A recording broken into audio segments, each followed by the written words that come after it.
And okay, are we starting? Yep. Are we live? Yes. Welcome, everyone. My name is Dr. Urvish Patel, and good morning, good afternoon, good evening, wherever you guys are located. Hope you can see all of us. Just for the purpose of the just a little bit discipline, we turn off all of your camera off and muted you. But if you want to ask any question throughout the webinar, you can raise your hand. We will unmute you so that you can ask the question. And I am a Chief Education Officer and co-founder of Research Update Organization, and we are providing basically clinical research education and hands-on experience in the field of clinical research. And mostly we are helping medical students, international medical graduates, and residents to pursue their career. And in that journey, we are having some of the faculty member too, who's helping students. And I also would like to welcome Dr. Shay Datta, and also would like to welcome all the candidate who match. And I'm very proud on all of them. And also we are having candidates from Dr. Datta, so we are very proud on our candidate who match. We are having few more candidates to join, so we are trying to cover as many candidates experience as possible for you guys so that it will be helpful for you in the upcoming session. Welcome everyone. Welcome Dr. Datta. You can. Thank you. So I just wanted to say, just echo the sentiments, how proud we are of the candidates that are joining us here. It takes a lot for people to wake up early on a Saturday morning and join for the benefit of the medical community, right? What we're trying to do is place more doctors in the field, right? Because it's like a war zone. Our collective focus has been to empower you and get you to a place where you're ready to tackle interviews, get your personal statements ready, as well as your CVs. And basically at this point, if you haven't matched, you've tried a few years or this is your first year, I really think you should just go all in and get the assistance you need, because it's getting tougher and tougher. This was a very tough match cycle. There was only one in a field like psychiatry and SOAP, one actual thing to match into. So if you think that you are someone who basically is still struggling, has kind of no idea, no direction, no research, no experience in the US, this is why we've kind of banded together, Dr. Patel and I, as well as Brooklyn USC, to give you everything in one-stop shop, okay? Enough of that. You can ask me more about it. I'm on the Telegram group. You can find us on Facebook, all of us. We're always accessible to answer your questions. I really want to welcome the candidates. My candidate's name is Maria Espinal. She matched in pediatrics. She's an extremely bright young doctor who was always so malleable and very ready to take on any feedback that we gave her. That's another thing, she signed up for our platinum plan.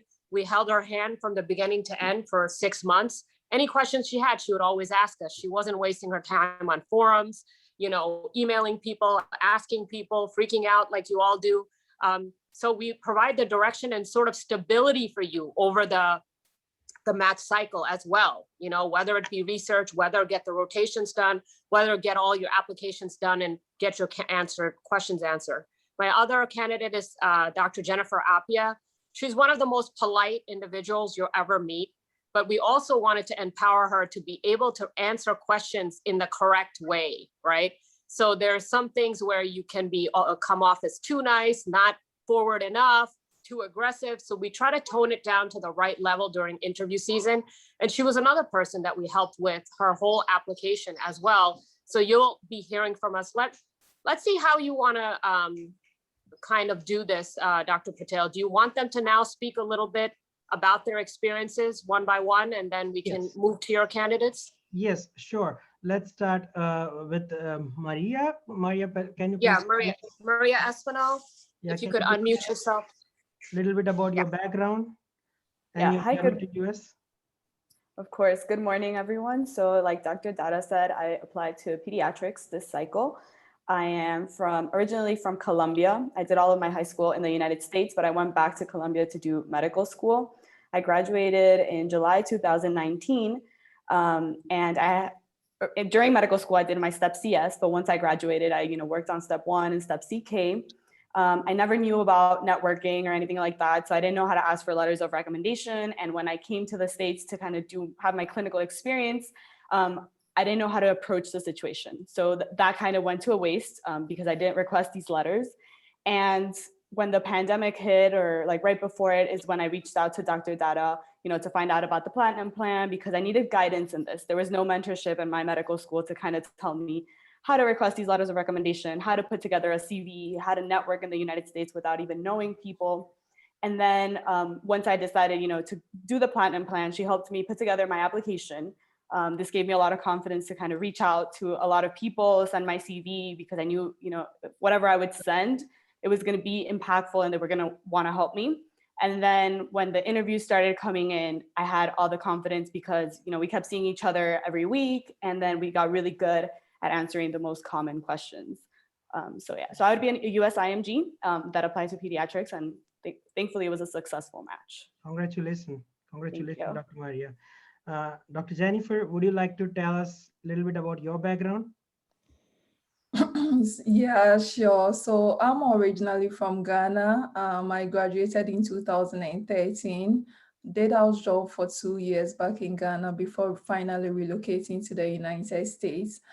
This match was actually my third time of trying. I've tried unsuccessfully to match for 2 consecutive times. So I was really desperate and looking for any possible means to improve upon it, because one thing that I realized during my previous interviews was that I was not forthcoming with the questions, and it felt memorized and practiced over time that I was not of myself. And also how to network and reach out to people, I had no idea about it.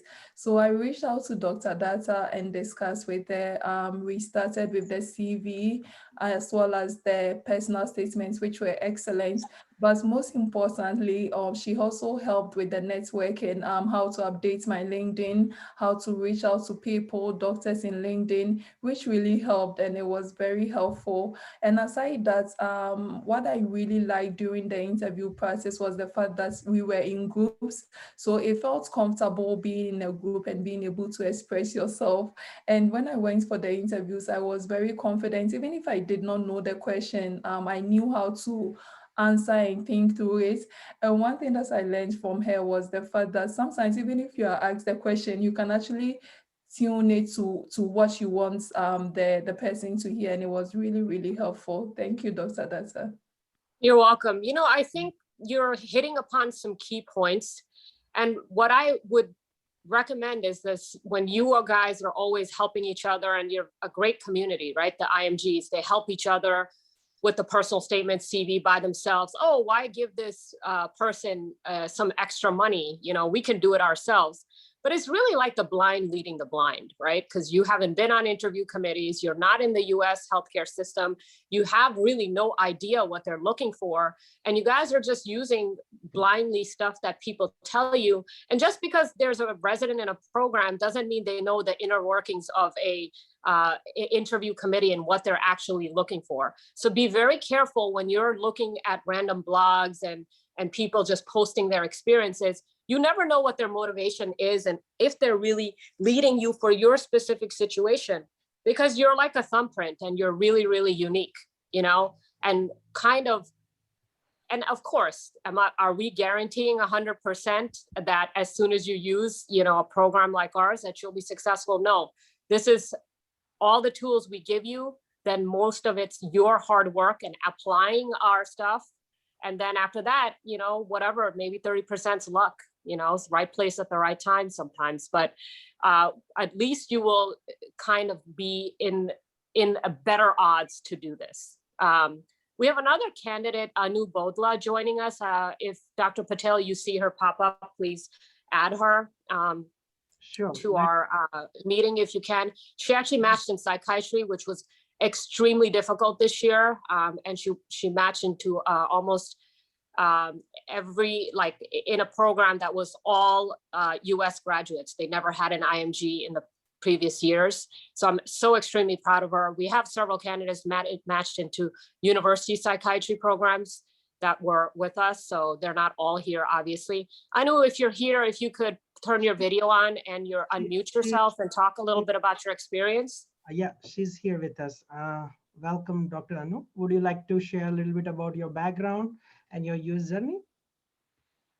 Sure. So I do want to clarify, actually, my program does have IMGs in the year before me, but in my year, I was the only IMG who matched this year into my program. So anyway, my name is Anu, and I am an IMG. I graduated from medical school in India in 2019, and kind of had a, difficult journey into kind of this process of applying, because I wasn't really sure which, specialty I wanted to apply to. So I came back to the US after graduating, and I did a few rotations here, and I did a few IM rotations, a few psych rotations, and kind of decided that I liked psychiatry better, but I knew that it was getting really difficult.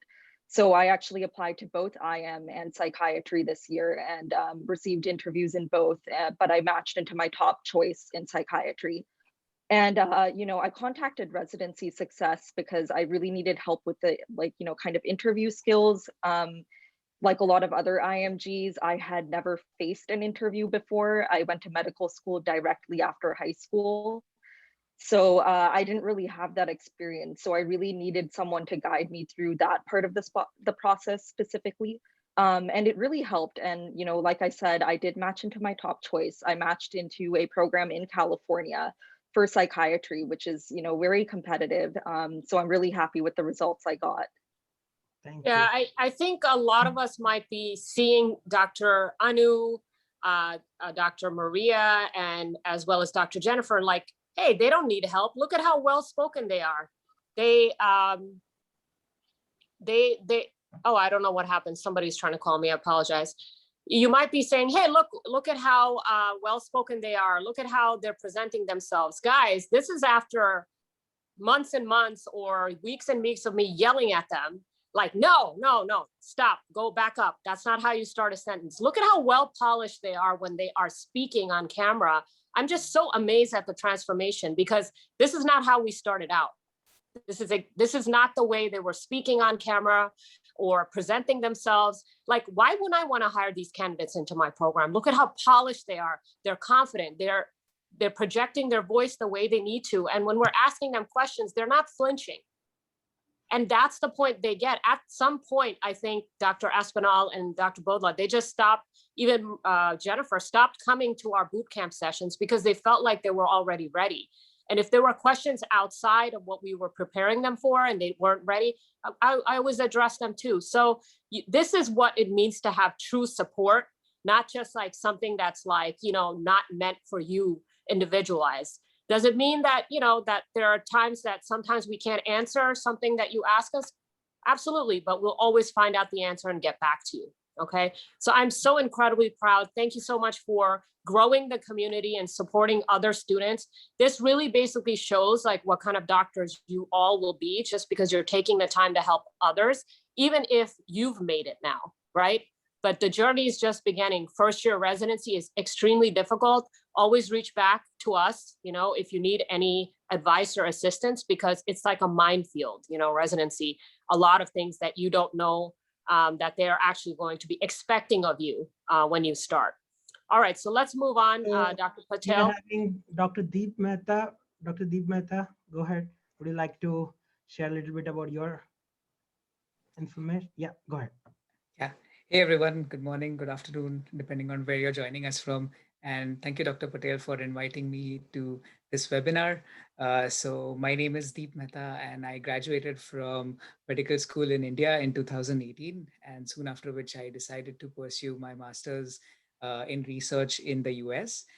So I took my STEP exam simultaneously with my master's course. And then that is when I started my research journey. And eventually I reached out to Research Update because I was looking for mentors in my research projects. And research update was really helpful and very responsive in really helping me build my research profile for the match. And fortunately, it was a successful one. Yep.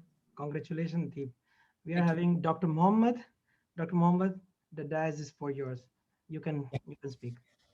My name is Mohammed. I'm from Kurdistan, which is part of Iraq. Yeah, I moved to United States last year as a student at Kaplan School. And after that, I joined Research Update, which is what has a great benefit to my CV, to my application. And like it adds great weight to my CV. And the research that Dr. Patel add me to, like they have a specific weight when I shared the research with during the interview. Actually, this is a very interesting topic, and I think it played a major role in my match. I matched into general surgery at UIC, MGH, and first match season, and I'm very grateful for Dr. Patil and for the whole members of Research Update. Thank you, guys. This is even our first candidate who matched in MGH general surgery. I mean, even I was super happy when I was sharing the detail with him. And first of all, he was applying first time, and then we have not completed the project. In fact, he started very late. So I was like very anxious, and I was like, okay, that is completely fine. If this is the year, that's okay. If not, then next year we are going to try.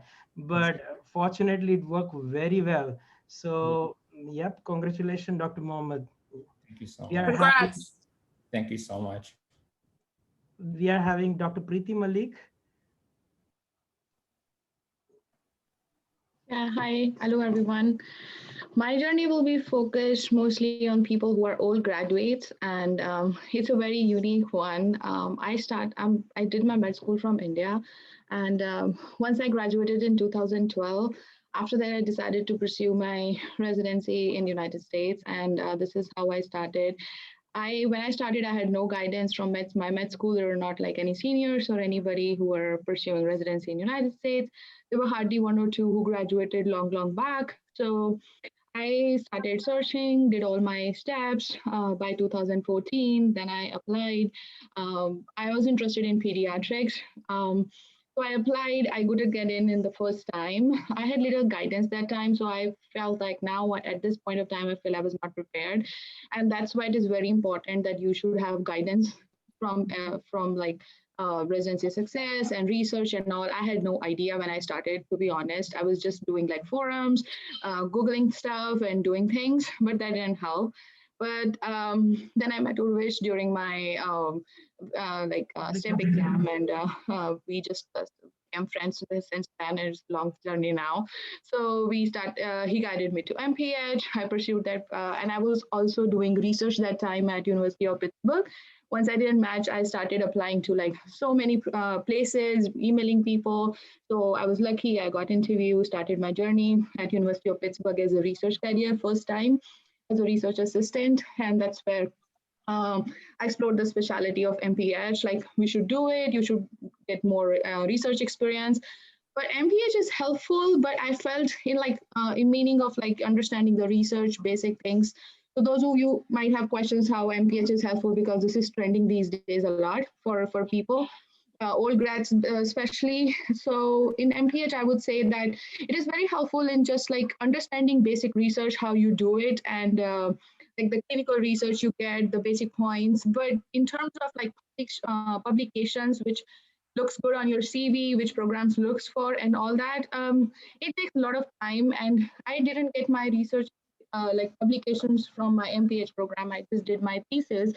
That drew me into pathology, because in India, we never got much experience in pathology. But when I was doing my thesis, you can say as a part of curriculum of MPH, I drew into pathology. Since that time, I started focusing only on pathology. So one tip is, those of you who are old graduates, don't jump from one specialty to other specialty to other.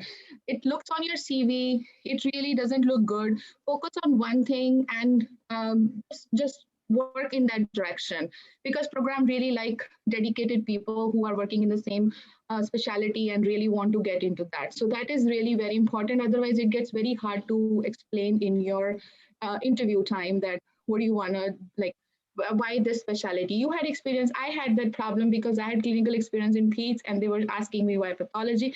So I had to give details in my personal statement and explain things. So focus only on like one specialty, don't keep jumping, it shows you cannot hide it.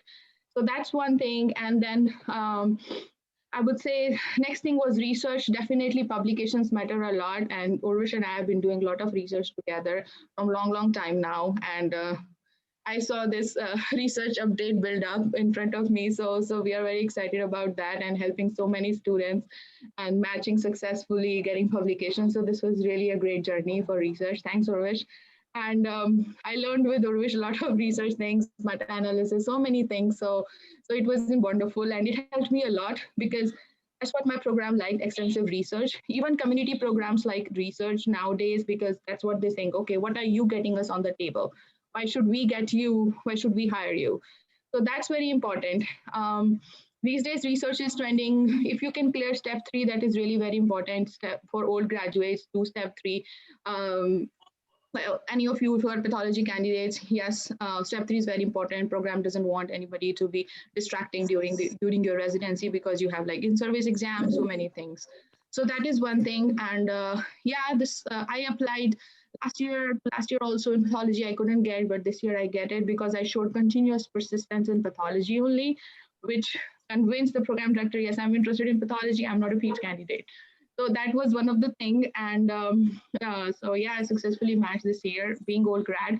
So don't stop anywhere, just keep focusing, get guidance. That is very important. Do your rotations, get your CV, personal statements, all those things matter. For me, I had experience from my Montefiore, where I was as a research coordinator, and currently I'm working at a Mass General Hospital in neurology as a research manager. So those things helped me. I had guidance from there on, but when I started, I had no guidance. So guys, I didn't have all these platforms which I'm seeing right now. I wish I had it. I would have matched long back maybe, but yes, at the end, it's all successful. And good luck, everyone. If you have any questions, just let us know, and we are there to help you. Thank you, Dr. Malik. We are having Chail. Hello, everyone. Good morning. Hi, my name is Chail. I did my medical school from Mumbai, India, and I came to the US in 2018 and started doing rotations and research with Dr. Patel. My journey was a little bit, like a roller coaster ride because I applied last season with just my step 1 and step 2 CK and definitely the CS, and I was ECFMD certified, but I didn't match and I just had 2 interviews. But what I really learned from that was that, when by the time it was December end and I had just 2 interviews, I knew that my chances of matching was less. So I had already started building my profile for the next season. So one of the tip that I would like to give everyone is that, it is going to happen that, many of you guys may not be having great scores like 250 plus or 260 plus in both the exams. And many of you guys may have just low scores or average scores. So it may be difficult for you to match in the first season. But what is really important is that be persistent, keep improving your profile each and every day by doing clinical rotations, trying to do research, and trying to get more and more things in your CV that will, make you very strong compared to the other candidates. So what I did was that since I already knew by around November or December 2019, my chances were low.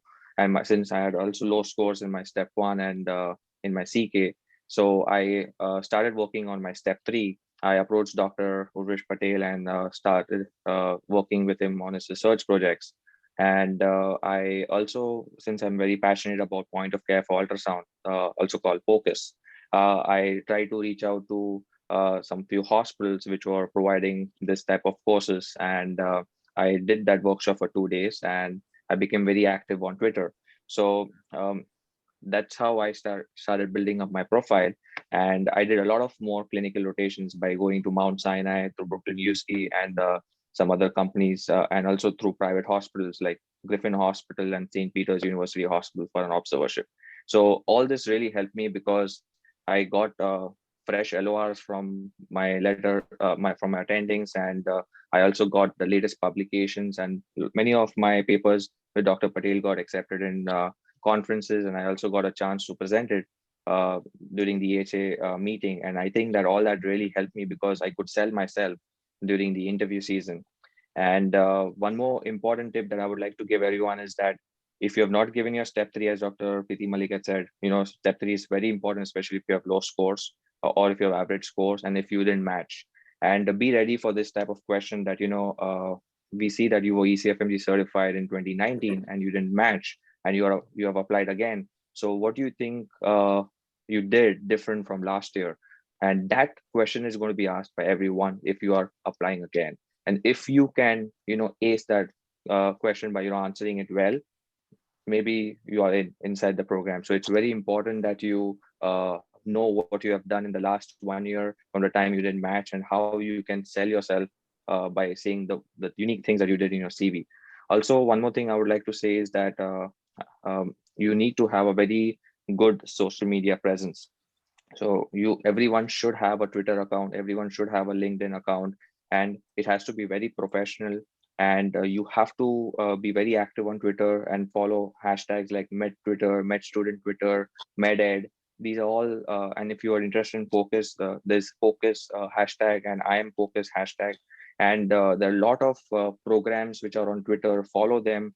They are doing morning reports and noon conferences. And sometimes they also do their threads of these cases that they discuss on Twitter. So patient came with so-and-so symptoms, and then these were the positive findings. So what do you think is the diagnosis? And they make it very interactive.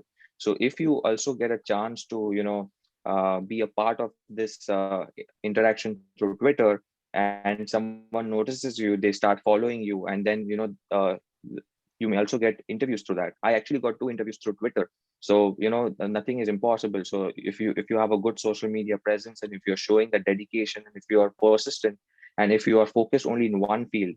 So as Dr. Preeti Malik again said, I had a friend who applied to like pediatrics, internal medicine, family medicine, and surgery. That is not a good thing to do, because you have so many experiences in your CV, and that's not something that a program would like to see. You have to have experience in only one particular field. You have to show your dedication. And if you can do that, I think then no one can stop you from matching. And it will happen that, sometimes you will not match after 1 attempt, 2 attempts, 3 attempts. Don't give up. Programs like seeing people who are persistent, who are continuously improving the profile. So if you think that you don't have a strong profile, try to reach out to Dr. Patel, do more research. And also, I would like to say one more thing, that last year I had done my CV and personal statement and even interview prep through an agency. I don't want to name them, but because they have a huge group of, I think 250, 300 people or more, they just used to edit my CV and personal statement, in like a day or so, and they never paid so much attention. And when I reached out to my mentors in January, when I knew that my chances of matching are less, they said that who has edited the CV and personal statement? It was not done well, and they said that this is not how you're supposed to send your application to the program. And luckily, then last year I got a chance to interact with, and I met Dr. Datta, and she actually did my CV, and it was done so well. It was concise, to the point. And many of the programs appreciated that, the hard work that I had done, because now it was very easy to read the CV and know that, what I have done in the last 3 to 4 years. And she also helped me with my interview preparations, because I was not very confident. And there were these few questions where I didn't know what exactly to say.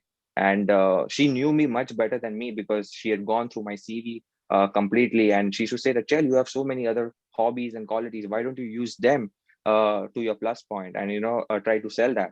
And I think that also really helped me. So thank you so much, Dr. Datta, because I think that really helped me to match as well. So yeah, so this was my journey, and if you all have any questions, you all can put it in the chat box. Thank you. Thank you, Dr. Chel. I would just like to bring one point, very important, that guys, don't hesitate to contact anyone you come across with in your journey.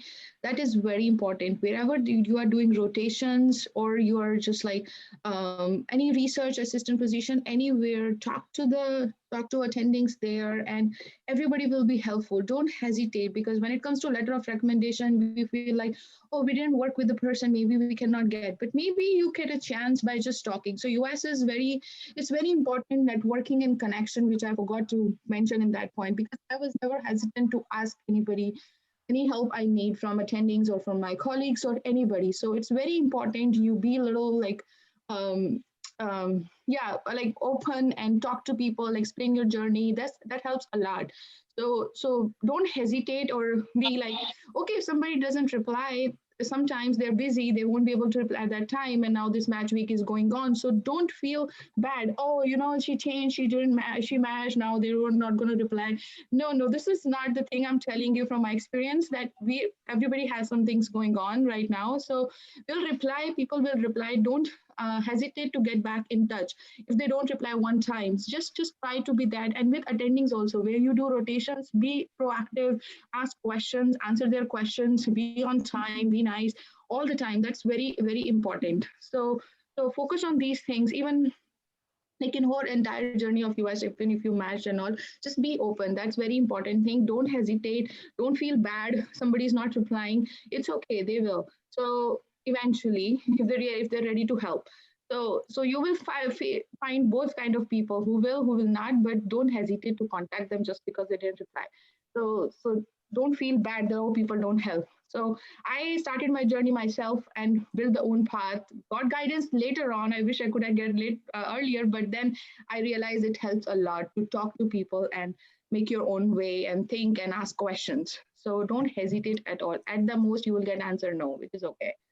Yeah, I think that's very important. But one thing Dr. Malik is saying is correct. But a lot of times people don't even know how to begin doing that, because it's a cultural thing. A lot of countries that we grow up in, or the candidates are coming from, it's a very formal relationship. Yes, sir. Yes, madam. Stand up when they come in the room. It's not that way in the US, but there are definitely cultural nuances on how to properly connect with your attendings. Do not ever send an attending an email. Hey, I can't tell you how many emails I get. Hey, I wanted to introduce what is hey? Okay. Yeah. Delete. That's the first thing I do is delete. Like, there are proper ways to formulate emails. There's a proper ways to talk. If you don't know how to do it, please come to me for help. And those are the things, because the package so let's say you do a lot of clinical rotations, you do wonderful publications, and then your CV looks like you vomited all over it. Delete. That's not the way to present yourself, guys. So the final package that you present to somebody, like, let's say you have, your mom's birthday coming up and you buy a whole bunch of really nice gifts and then you just throw it at her. Is it going to be something that she's going to be like, what is this? Why don't you put it in a nice package? You're going to put a ribbon. You're going to give it packaged nicely. And this is what all the doctors here are saying, that, the package matters at the end, the way that you deliver it verbally as well as on paper. Okay. And what Dr. Charles Shah said was absolutely true. It's not just about, and you guys are always just hung up, oh, I have so many clinical rotations, I have publications, how come I didn't match? I had first attempt. Because you vomited it all over your CV paper. That's why. You don't know how to talk. That's why. You didn't answer the questions properly. That's why. And the other thing is, I told Dr. Shah, hey, look at this. You have these amazing things that you're doing, like photography and organic gardening, and talk about that. Bring your personality out. They want to see the person behind all of this nerdiness. Okay. We're all nerds. We're all smart. Obviously, this is why we're here. But they want to see, can they rely on you at 2 a.m. when someone's coding? Can they be the person they want to hang out with after residency? Calls are over. Do they want to eat, food with you after the calls are over? They want to see you're a real person.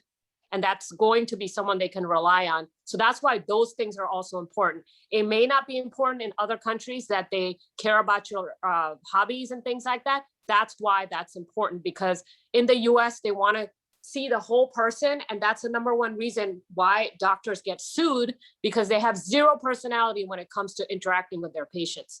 If you don't have one, start growing one. Okay. And if you need help with that, we're here. So let's move on. Any questions? No, we are having Dr. Jigisha. Go ahead, Dr. Jigisha. Hi, everyone. Um, so, well, um, my name is Jigisha, and I did my med school from India. I graduated in 2016. And after my internship, I decided to pursue USMLE. I took my step one CK, and thereafter I came to US to do rotations. And meanwhile, I did CS exam. I applied last year, but unfortunately, things didn't work out in my favor. So that's when I decided, like, and I think like the main reason that I felt was that my scores were low and I didn't work on the modifiable aspects of the CV that I could have done it before. So that was one thing that I realized that I should work on. And thereafter, I came across the research update team where I met Urvish, and um, it played a significant role in my CV to, especially on the research section. It helped me to um, add publications in my CV so that if like my scores are not good, at least I have something which is more like it's as compared to the last year's CV, it was like more this time. And thereafter, I did research at Mayo, which helped me to make a very good connection with my mentor, which like, and he helped me a lot in reaching out to the programs for me. So that was one thing that I did differently as compared to last year. Um, and I think so I want to tell this thing that, you know, when I started this journey, I felt like I was in middle of sea surrounded with water and I had no idea how to swim and reach to the seashore. Um, but I knew one thing, that if I'll keep on moving my hands and I'll keep on moving my legs, if not faster, slowly and steadily, I will definitely reach to the seashore and things will definitely work out. So perseverance is the key to the success. That's what my dad tells me every time. And whatever is the situation, just have that internal motivation and keep working. Yeah. And thank you everyone for giving this opportunity to talk about myself. That is very well said. Before we move to one more questions to everyone, I would like to just summarize very complexity of this whole webinar in some of the key point. Like I will start with some of the most important and most common, all of us agreeable to that, to the least common, which I have noticed right now. So everyone is commonly telling that step 3 is most important thing. So guys, if you have not completed step 3, this is the first time that everyone is telling unanimously finish the step 3 before thinking anything else. So step 3 is most important. If your scores are low, step 3 will save you. Basically, at least they want assurance that you can pass. Second thing, focus on one point. Like Dr. Preeti said, that focus on one point. Many people say that do not just jump from one profile to another profile.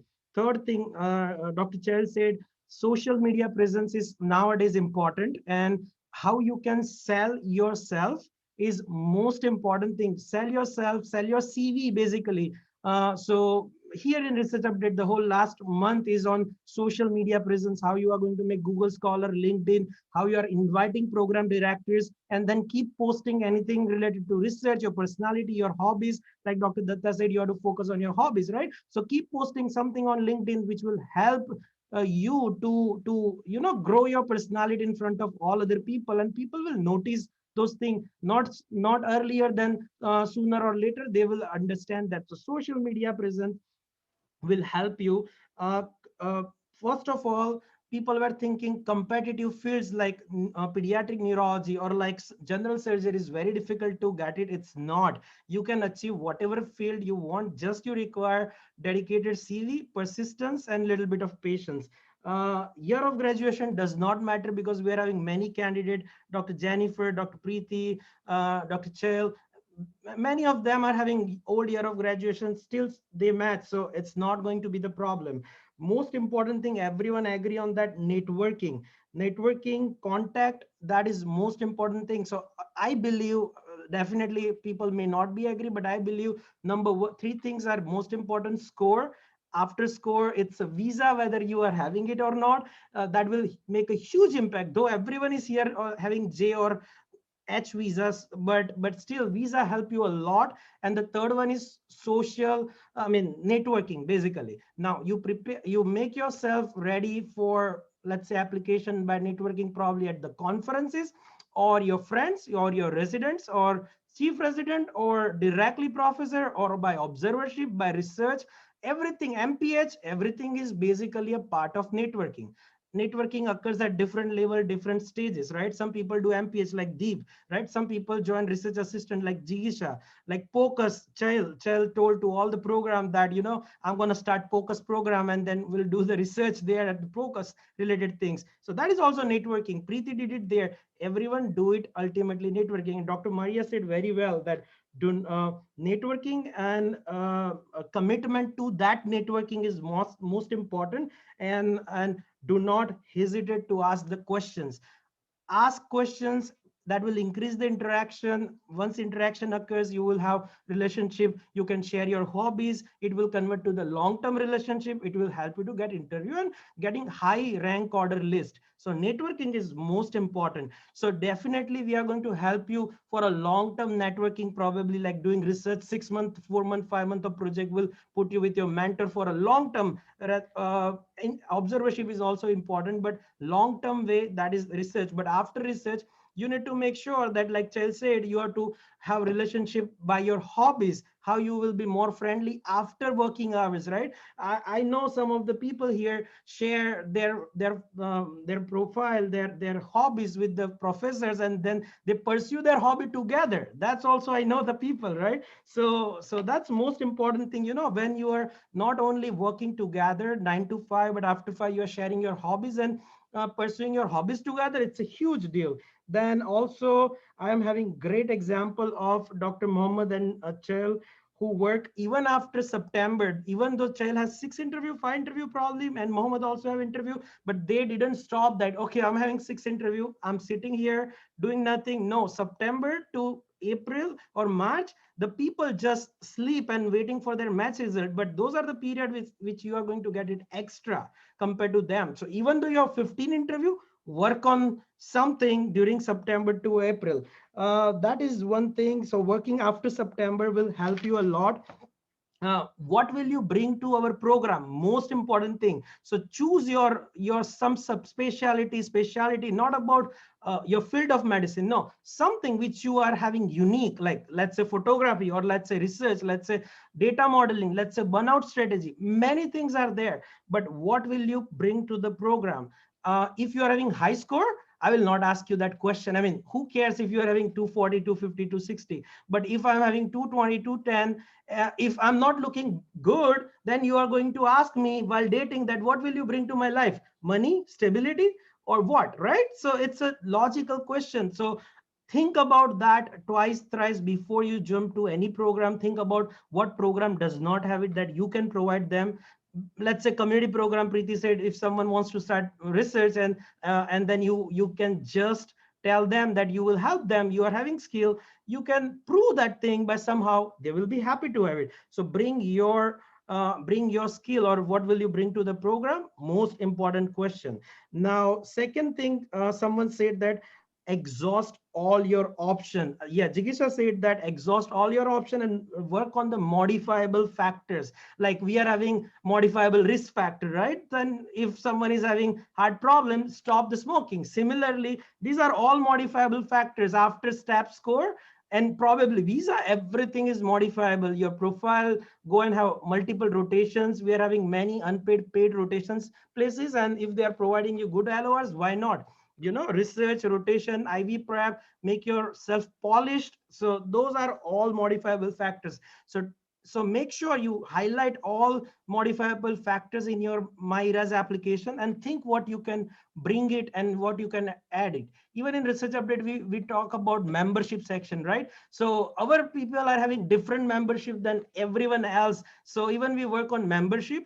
Hobbies, like Dr. Datta work on it, and interest, they're having two section, hobbies and interest. It's not to show off. people are writing long paragraph in combined hobbies and interests. But Dr. Datta tell them to write hobbies. I tell them to write interest. So our interest is related to the modeling and social media thing and research, and hobbies will be your own personality. So even we utilize small sections like hobbies, small sections like interest, small section like memberships.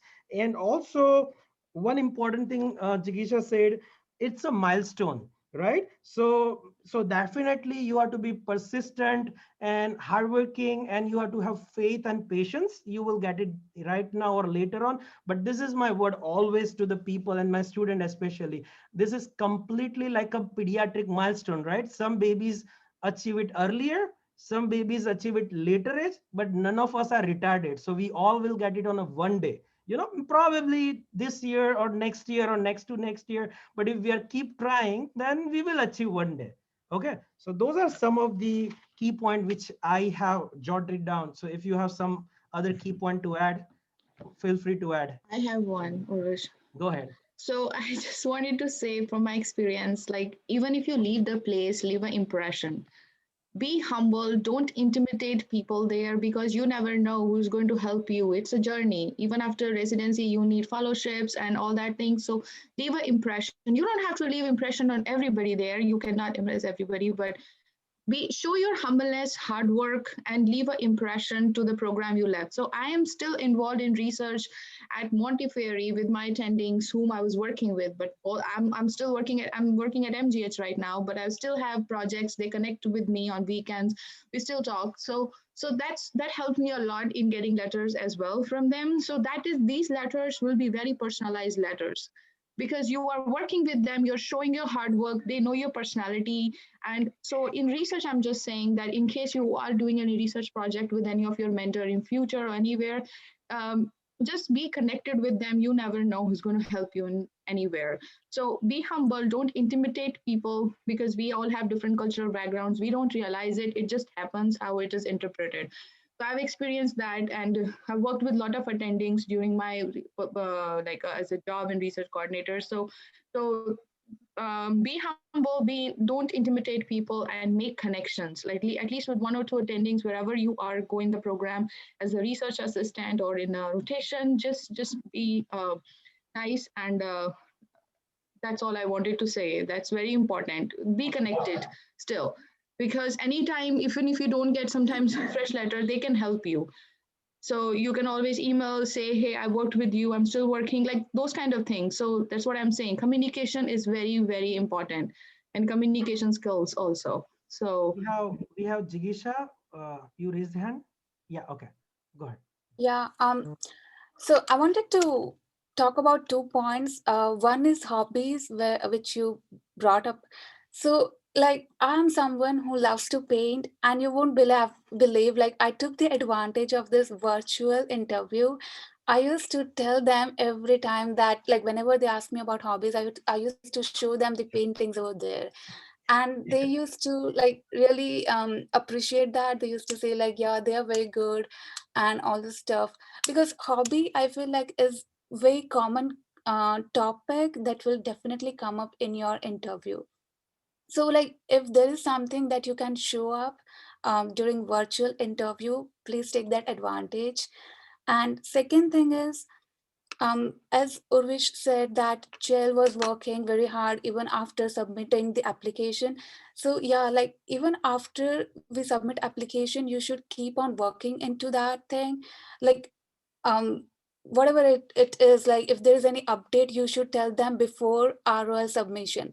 Yes. So that they know that even after submitting your application, you have worked for a couple of months, and this is the update about you. So yeah, I wanted to tell that. Yeah, so that one thing is that so she said that working after September is useful. Probably here, whomever we are having it, most of them are still working, even they match. And some of them, I know, they have not told that mentor they are leaving soon. So working, even working after match is not bad. People are still working on until the last month of their joining the new program. So that is something making the candidate proud, that they are still working. So now we don't have much time. We are going to quickly give 2 minutes to everyone. to talk about one, what they think that was the red flag, and two, how they nailed that red flag, and three, what we help and in what sense or in what capacity we help them to nail that red flag. So those 3 points we would like to hear from everyone. Let's start with Dr. Jennifer. We will be having only 2 or 3 minutes, so be a little bit precise. I'm sorry, guys. We are having time issue. Okay, thank you. So I had so many red flags. The first one was my year of graduation, which was in 2013. I did not do home country residency. I just did house job, which is like a clinical rotation, sort of under supervision, but you are paid. When I came to the US, I had to work to support my family. I did not have these resources that I even got to know right now about research. In medical school, we had no idea about research. So I had no research publications or research opportunities. My scores were also very low, but I did well to take the step 3 and I passed all in first attempts. I would say that, so I had lots of red flags. What really helped me, first of all, as I said, is the networking, because I had not even updated my LinkedIn. Dr. Data showed me about the various ways to update my LinkedIn and also to reach out to people, whether I know them or not, to make connections and be able to secure interviews, which I did and had 2 interviews out of it. And aside that, my other problem mainly was with interviewing skills and being very vocal during the interview, like not overly vocal, but then being able to express myself, which she helped me a lot. And last but not the least was my personal statement and my CV, which was very helpful. Thank you so much, Dr. Jennifer. Yeah. Dr. Anu? I think my main red flag was actually what a lot of candidates today said not to do. So I had a lot of, experiences in multiple specialties. So I had done U.S. clinical experience in psychiatry, internal medicine, and neurology, and that was because I didn't really know what specialty I wanted to apply to. And so Dr. Datta actually helped me with, kind of how to address that in my interviews. And I actually, I did match into psychiatry, but I had more US clinical experience in internal medicine than I did in psychiatry. But, she actually she told me that if I'm asked that during my interviews for internal medicine, if they ask, why do you have psychiatry experience? Or tell me about your interest in that.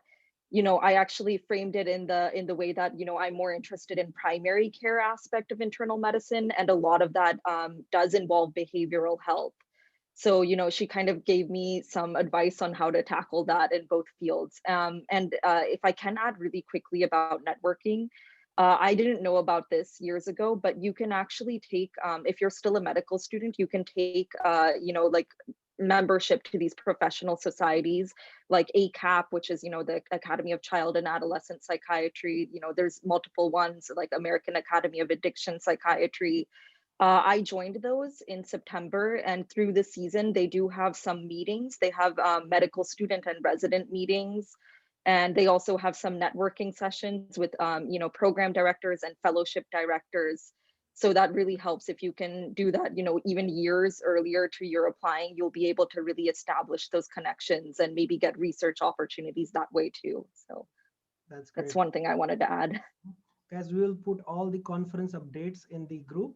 This is the closed group meeting. So we are going to have every once in a while or twice in a month, this type of meeting, and we'll try to guide you. So we'll put all the updates in the Instagram, the Telegram group.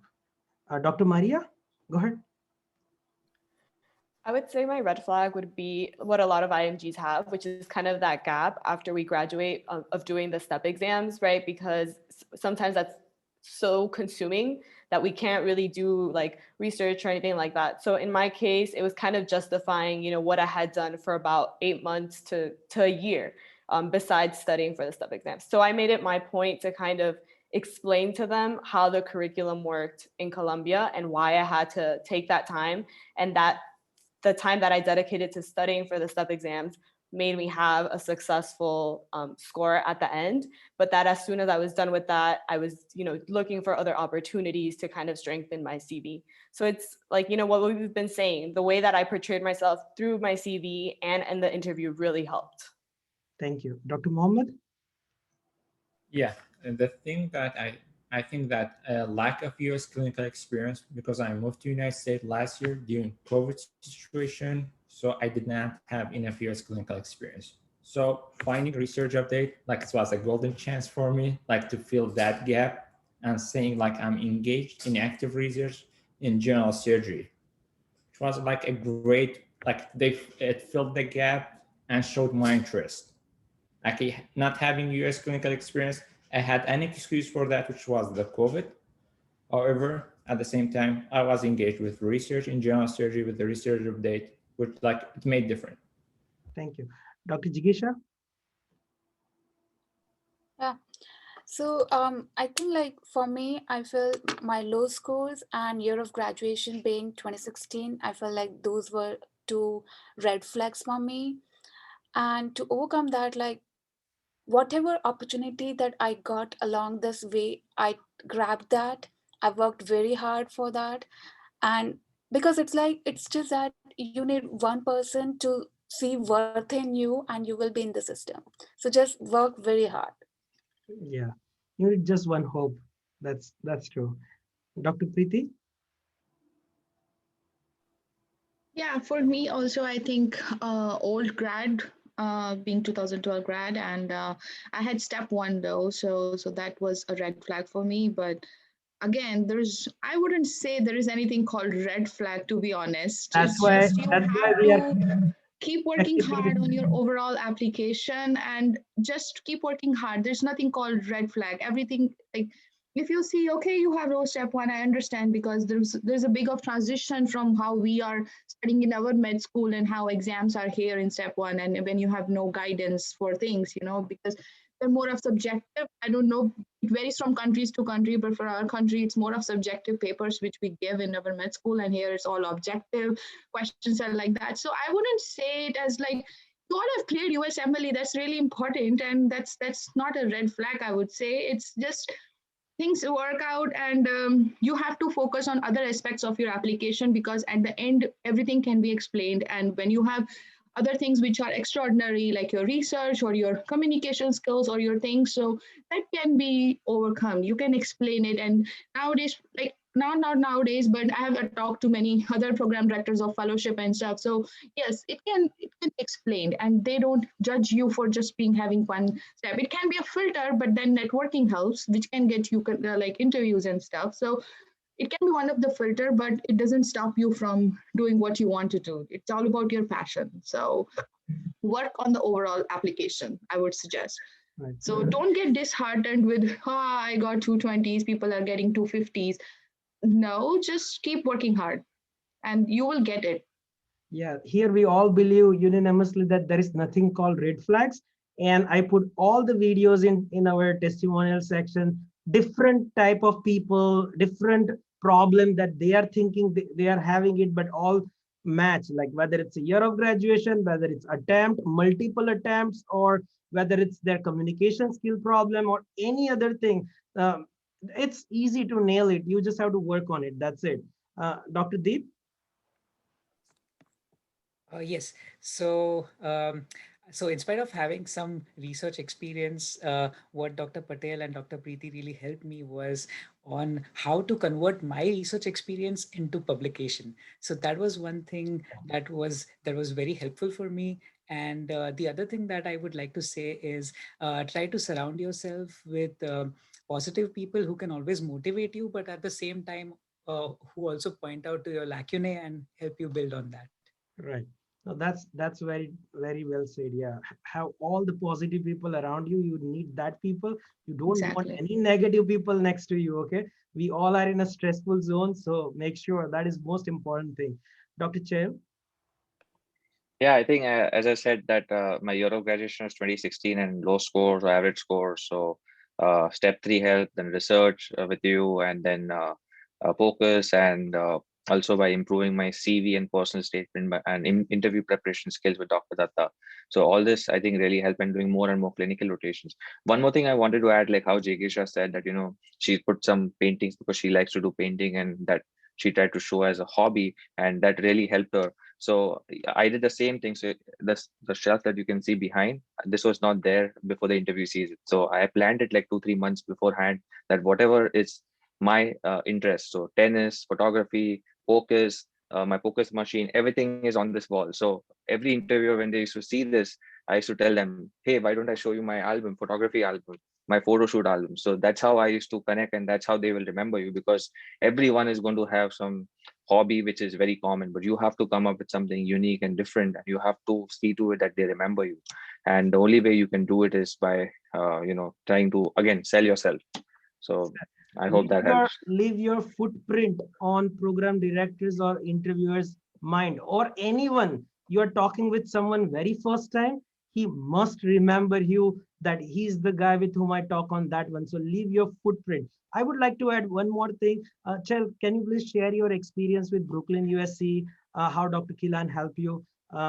So people will have also a little bit idea about what he's doing, how he's doing, and how it is helping to the students. Sure. So I did almost 2 years rotations with him at Brooklyn Cancer Care. And I also did cardiology rotations through his company at Mount Sinai.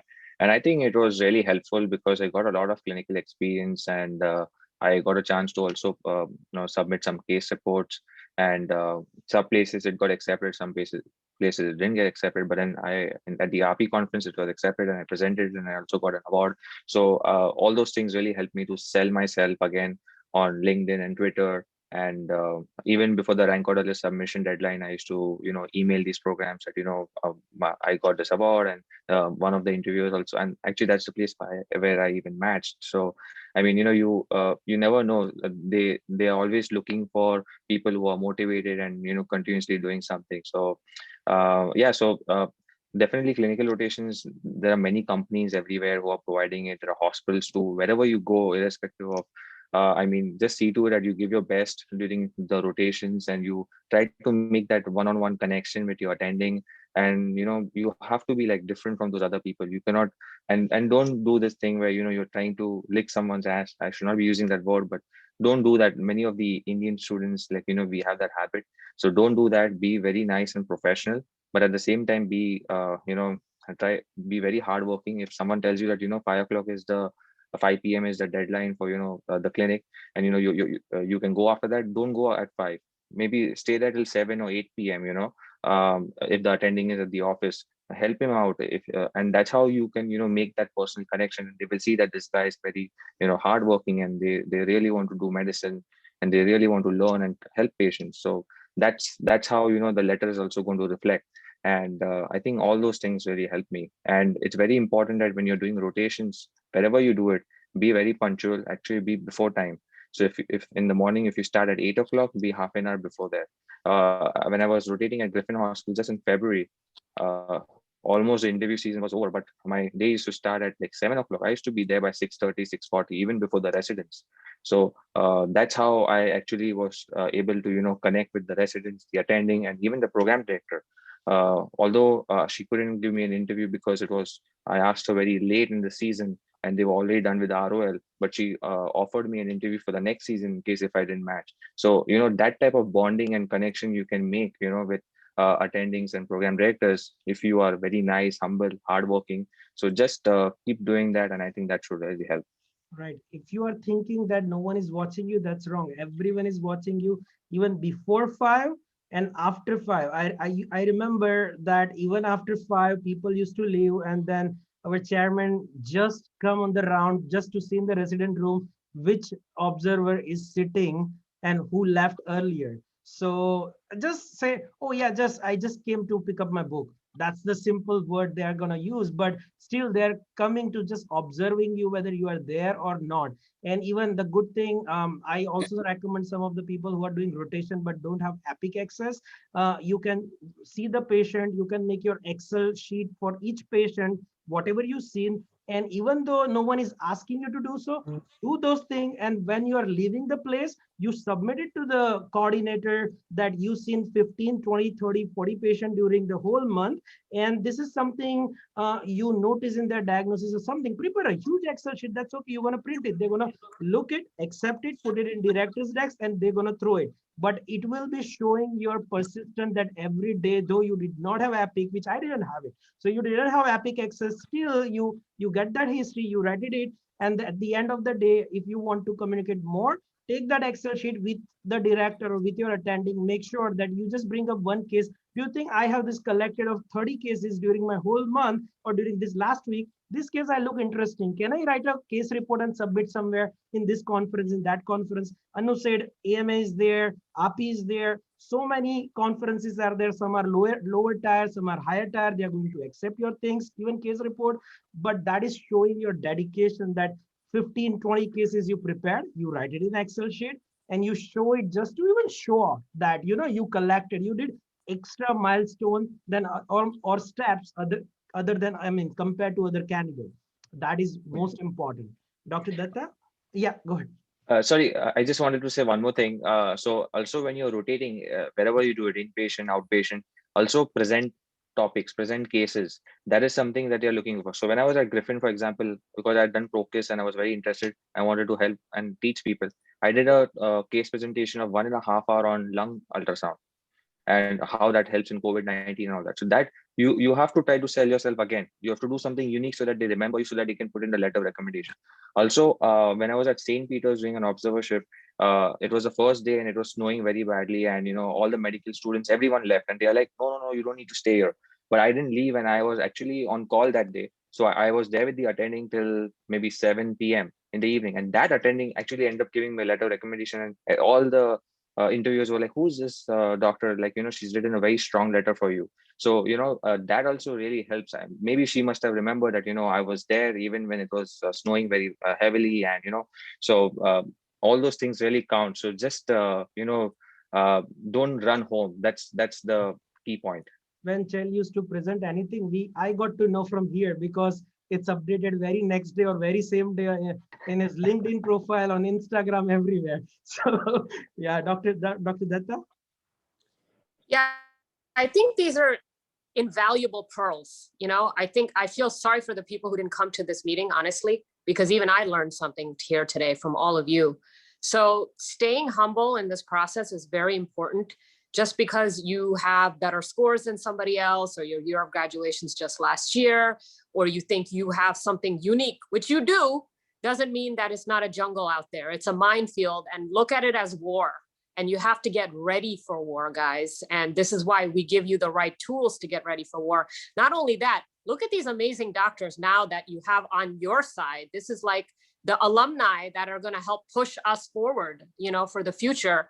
And I also wanted to just mention, it's one of the lesser known things about us, but we do help you with USMLE strategy as well. It's not like we're going to go over one topic and teach you everything. No, we're going to just meet with you. There's a question writer, someone on my team who's a resident now, who used to write questions basically, to teach you how to pick between two answers that are very close. That's how it is on CKN step 3. You may know the topic 100%, but then you choose the wrong answer every time. You narrow it down between two, choose the wrong answer. Okay, especially if you have time management issues. So we help you with that as well. If that's one outstanding thing that you have to get over with before you apply this year. And the whole thing about presenting yourself as a total thing is very important. Is staying late and early, that does not even end when you're a resident or an attending. Okay, me as an attending now, I'm not under the impression that I'm not being watched. Okay, and each day, each week, just because you go over those minefields, you get more and more responsibility. Okay, because they watch you and they see that you can take responsibility.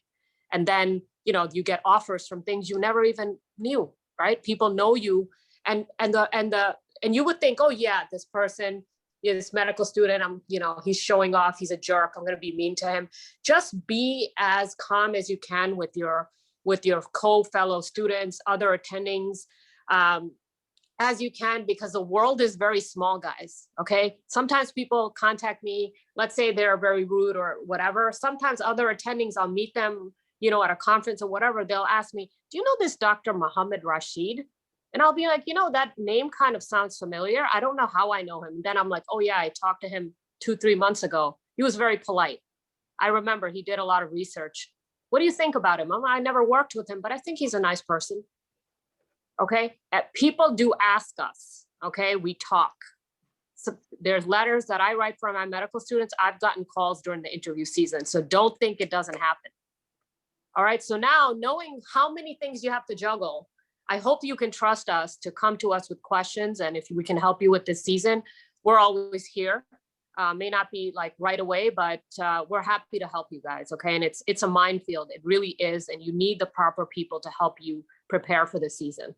Dr. Malik, you have raised the hand. Yeah, I just wanted to tell a little bit about clinical experience, because even though I matched in pathology, but my clinical experience in the past helped me a lot. I also did, when I started journey, I also did some rotations through some agency with they helped me, and I came to US and with visas and all. So one thing which really helped, and I'm still in touch I'm talking about 2013, it's to 2021, and I'm still in touch with my attendings from that time. Like, even if I email, I have their email, if I talk, so they will reply right away. So that's the connection, which is very important. And how it is built is, like Chell said, that while doing rotations, I used to take initiative myself, that can I get the history of this patient? I'd like to try myself presenting the case and did the differentials and stuff. So that is one thing which is always there. Even in a day or a week, you do 2-3 cases with your attendings, like you're presenting them, talking about differential, discussing with them. That gives the impression, that tells them their knowledge, and that actually helps in letter of recommendation, because at the end, they will write in your letter of recommendation that, yes, this person has something. So we observed hardworking, proactive, things like that. So in my interview time, yes, they told me that your letters are you really worked very hard, because that showed in my letter of recommendation. And program directors have pointed out, yes, your letter of recommendations are very, very strong. So you must have really closely worked with those people. So that is one thing I want to tell. And next thing I want to tell, don't get disheartened. You have high scores, a lot of interviews, you didn't match. Gather yourself. You still have 6 months. You only have 6 months. So work on that and work on your application. Don't be disheartened. It's okay. One match cycle will be yours too. So just don't get disheartened, guys. Oh, I didn't match. I had scores. I had this, that. Just get guidance. What is left in what you need? Where is the gap? What you need to fill it out, and just work on it. So you have 6 months. Don't waste your time in crying and getting disheartened and not talking to people and all.